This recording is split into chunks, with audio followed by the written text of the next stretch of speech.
আমরা একটা visiting card তৈরি করব, তাই না? ভিজিটিং কার্ডের সাইজ কত জানি আমরা?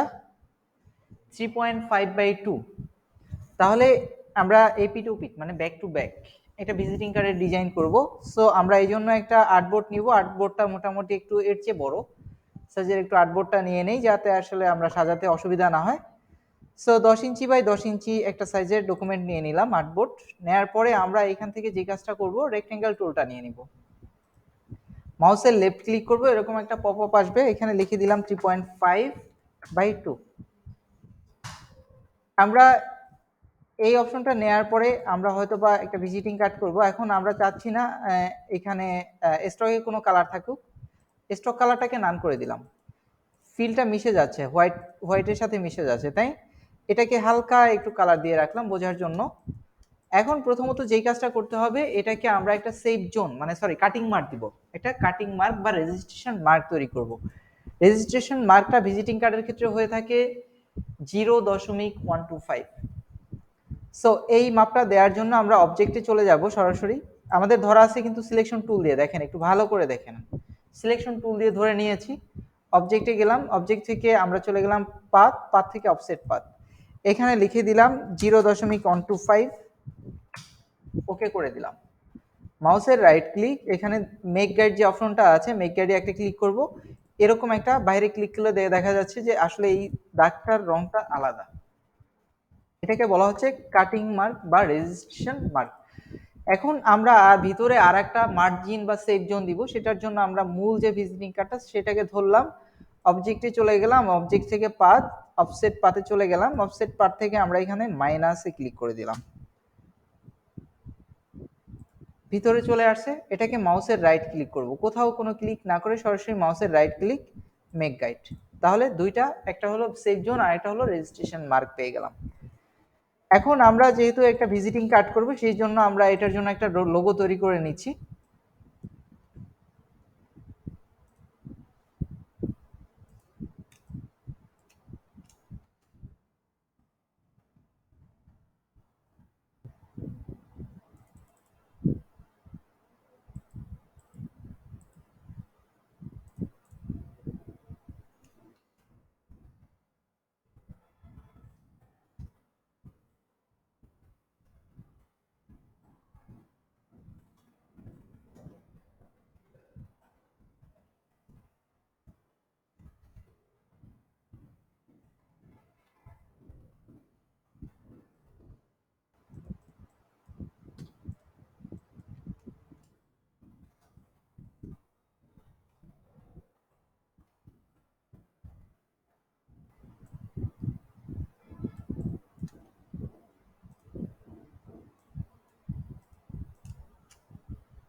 তো ধরে নিলাম এটা আমাদের একটা লোগো, এটাকে গ্রুপ করে দিলাম।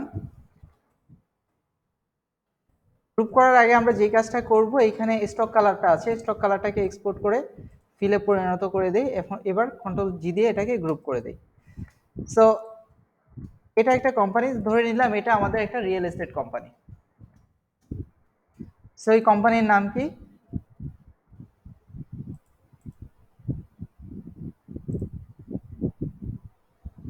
Dream city.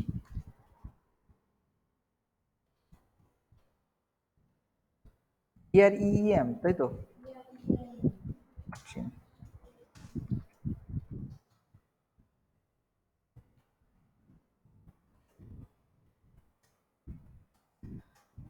তো এটা ধরে নিলাম আমাদের কোম্পানির নাম।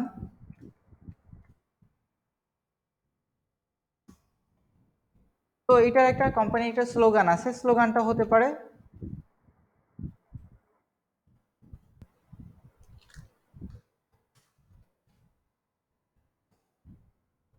My house. তো এটা হলো কোম্পানির একটা স্লোগান। এখন আমরা এইটাকে অ্যালাইনমেন্ট করব। এখানে একটা লোগো মানে লোগোটা বানিয়েছি, লোগোর নাম দিয়েছি, তো একটা স্লোগান আমরা নিয়ে নিয়েছি। এখন এটাকে অ্যালাইনমেন্ট করার জন্য প্রথমে আমরা মানে একটা ডিজাইনটা একটু কমপ্লিট করে নেই।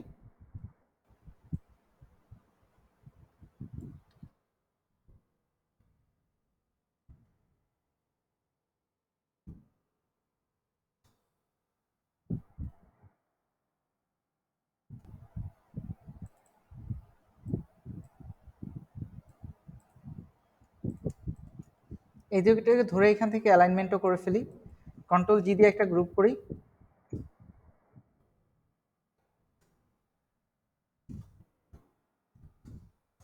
এই যে এইগুলাকে ধরে আমরা কন্ট্রোল জি দিয়ে একটা গ্রুপ করে নেই। এখন দেখেন লেখাটা কিন্তু গ্রুপ করার পরে লেখাটা কোথায় পড়ে গেছে, পেছনে পড়ে গেছে, তাই না? অ্যারেঞ্জ করে এটাকে ব্যাকে দিয়ে দিই, লেখাটা সামনে চলে আসুক। এটাকে কি করব, আমরা এইটার সাথে অ্যালাইনমেন্ট করব, অ্যালাইনমেন্ট করে দিলাম। এখন আমাদের একটা স্লোগান আছে, স্লোগানটাকে আমরা উপরে বসাবো। অ্যারেঞ্জ বিং টু ফন্ট করে নেই আগে, এটার কালারটা একটু চেঞ্জ করে দেই।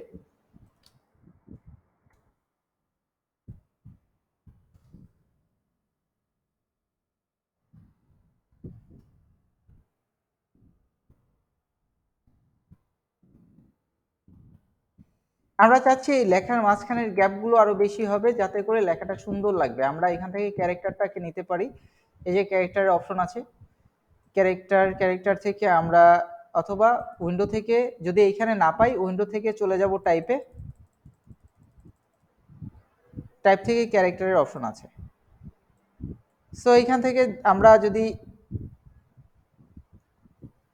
ট্র্যাকিং করে দেই, এখানে সরাসরি লিখে দিলাম 200, দেখি কি হয়। একটা অক্ষর থেকে আর একটা অক্ষরের ডিস্টেন্স বেড়ে গেছে, তাই না? বেশি বেড়ে গেছে।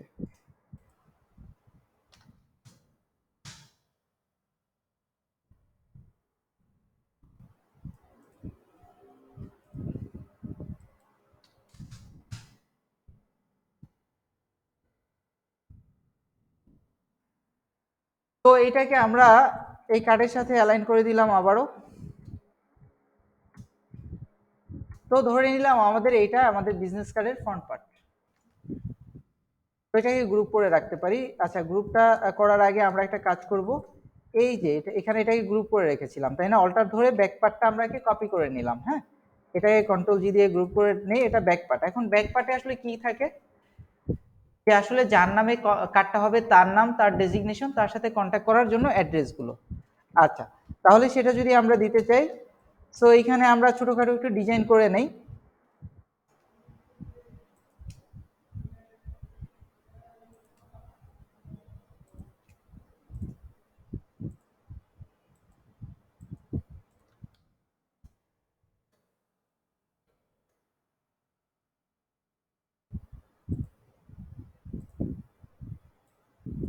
হালকা একটু কালারের ভেরিয়েশন করে দিলাম।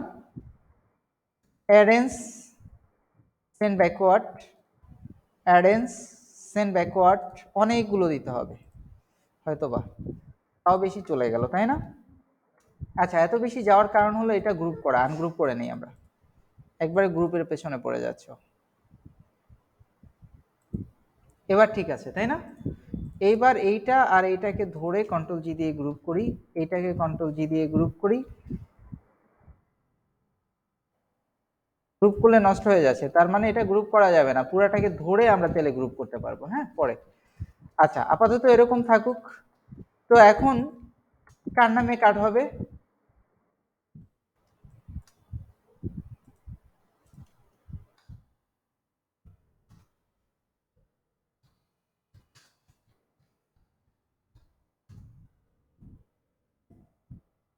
এখন দেখেন এইটার গ্যাপগুলো অনেক বেশি, তাই না? কি কারণে এখানে গ্যাপ দেয়া আছে, এটাকে আমরা 0 করে দিই।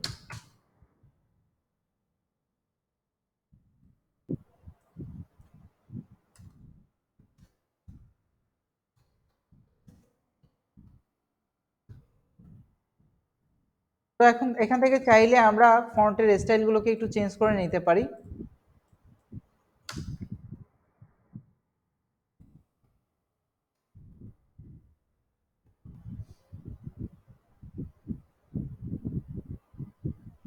অনেক ফন্ট আছে, এরপরে আমরা ধীরে ধীরে শিখবো আসলে আরো কিভাবে ফন্ট আমরা নামায় নিতে পারি, হ্যাঁ, আরো সুন্দর সুন্দর ফন্ট কিভাবে আমাদের কম্পিউটারে ইনস্টল করতে পারি।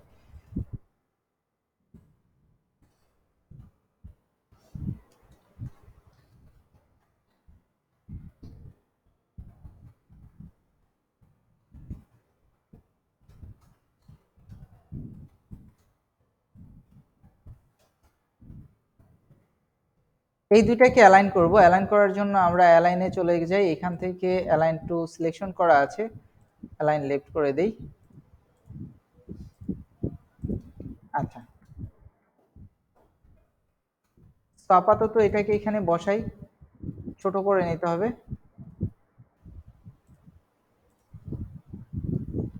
এটাকে আরো ছোট করা উচিত।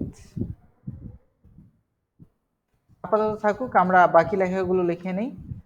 তো আমরা এখানে দিব তার আসলে মানে অফিসের অ্যাড্রেস, তাই না?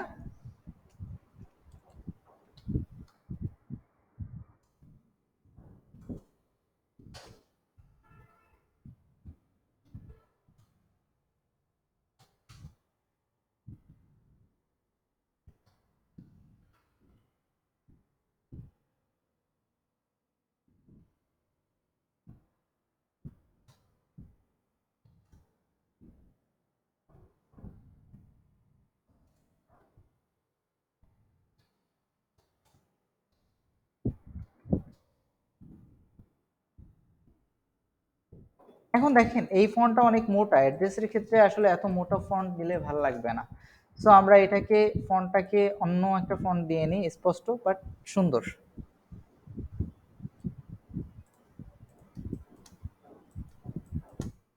এর সাথে আমরা দিব হলো গিয়ে কি তার ফোন নাম্বার,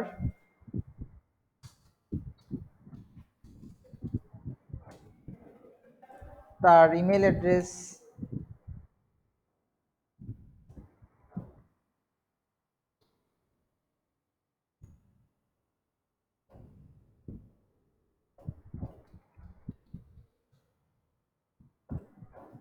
তার কোম্পানির ওয়েবসাইট অ্যাড্রেস।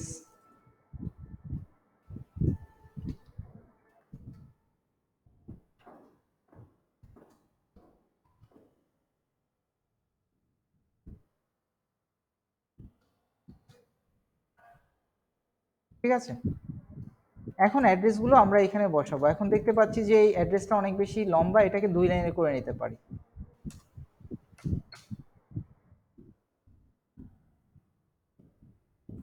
দেখেন অনেক সময় এরকম হইতে পারে অ্যাড্রেসের মাঝখানে গ্যাপটা আরেকটু কমাবো, এইখানে একটা অপশন আছে ক্যারেক্টারের ভিতরে, কমানো যায় তাই না?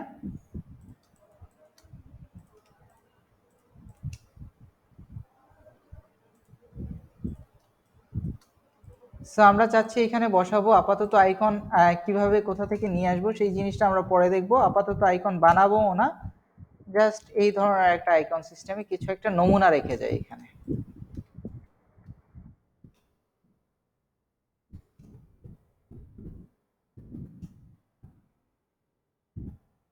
একটা কপি করার পর কন্ট্রোল ডিডি দিলে অটোমেটিক্যালি নির্দিষ্ট দূরত্বে কি হয়, কপি হয়, তাই তো? আচ্ছা, এই জায়গাগুলোর মাঝখানে আমরা সমানভাবে যদি গ্যাপ দিতে চাই, অ্যালাইনে গিয়ে দেখেন ডিস্ট্রিবিউট, তার মানে সবগুলোর মাঝখানে সমানভাবে ডিস্ট্রিবিউট হয়ে গেল, কিন্তু অ্যালাইনগুলো একটু এদিক সেদিক আছে, তাই না? এটা ম্যানুয়ালি একটু ঠিক করে দিতে হবে।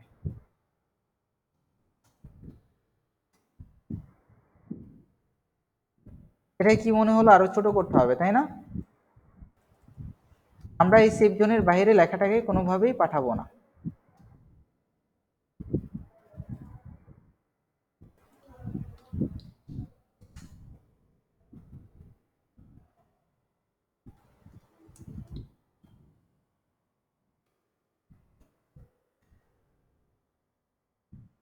এখন কি মনে হচ্ছে লেখার মাঝখানে অনেক গ্যাপ বেশি না? গ্যাপটাকে আর একটু কমায় দেই, কালারটাকে একটু চেঞ্জ করে দেই।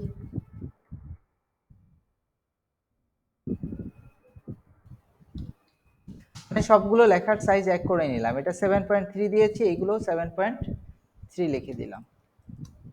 তারপরও জাস্ট ফোন নাম্বারটাকে সবসময় নাম্বারগুলোকে একটু বড়ই মনে হয়, হ্যাঁ। এটাকে চাইলে সরাসরি আমরা 7 করে দিতে পারি, ধরা হয়নি।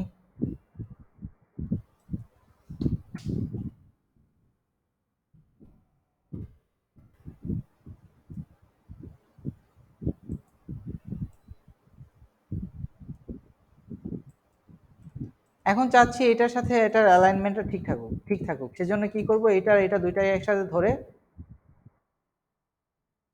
মানে ভার্টিক্যাল অ্যালাইন সেন্টার ঠিক করে দিলাম, কন্ট্রোল জি দিয়ে এটা একটা গ্রুপ, এটাকে ধরলাম, এখান থেকে ভার্টিক্যাল অ্যালাইন সেন্টার, কন্ট্রোল জি দিয়ে এটাকে একটা গ্রুপ, এটাকে ভার্টিক্যাল অ্যালাইন সেন্টার, কন্ট্রোল জি দিয়ে এটাকে একটা গ্রুপ। এটাকে আমরা একটু টেকনিক্যালি নিচে দিয়ে দিই।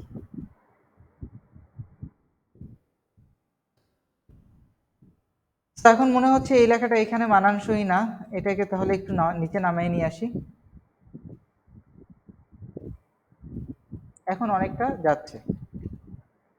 তো এটাকে আমরা এখান থেকে সেভ দিয়ে দিব আমাদের নির্দিষ্ট যে ফোল্ডারটা আছে।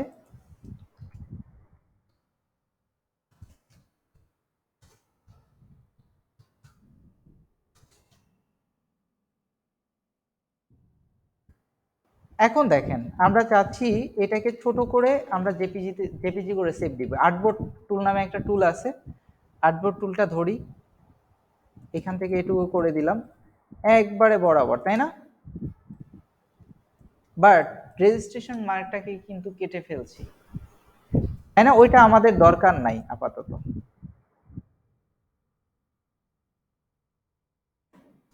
এটুকু করে সেভ দিলাম। চাইলে আমরা দুইটাকে আলাদা আলাদা করে সেভ দিতে পারবো, সেটাও আমরা দেখব,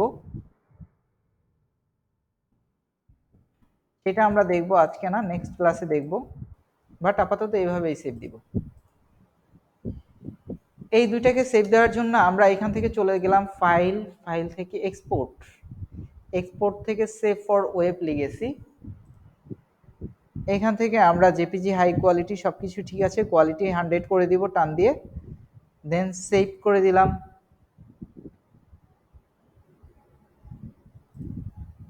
লোকেশনটা সেট করে দিব, সেভ দিয়ে দিব, দেন আমরা এটাকে ক্লোজ করে দিব, আর লাগবে না।